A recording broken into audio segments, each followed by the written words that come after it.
Well, James, you must have spring in your step on these fairways because no one's been more successful here than you. So what is it about this course that brings out the best in your game?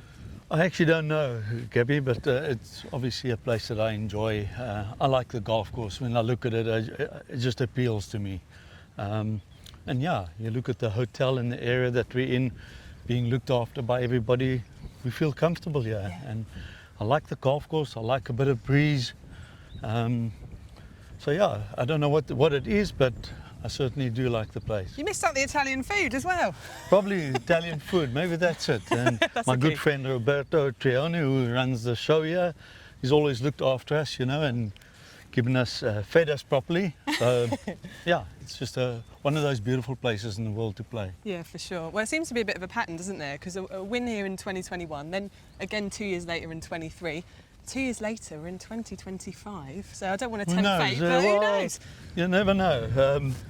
Yeah, so obviously the first time was really special. Yeah. Then come back 2 years later after playing, finishing second in the Italian Open at a different golf course. And then when we returned, I didn't have the best of first 2 rounds and I was 7 behind, but then I had that magical round of shooting 61 to win by 1, you know, and my wife was on the bag and all she kept saying is, come on, let's make one more, you know. So it was a really special week, but both of them were. So who knows, like you say, 2 years later, maybe a repeat or three-peat or whatever they call it, three-peat. The treble, what would it mean to go for the treble here in Italy?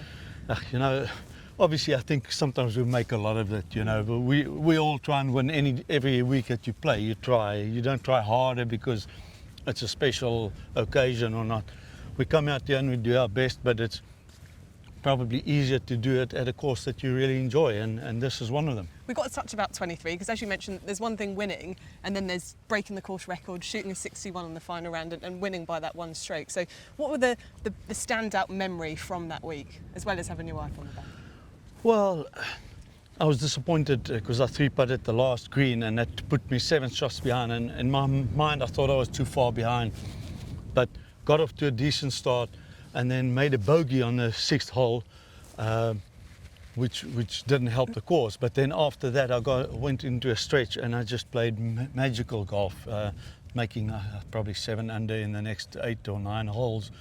But coming down the last hole and hitting 2 magnificent shots.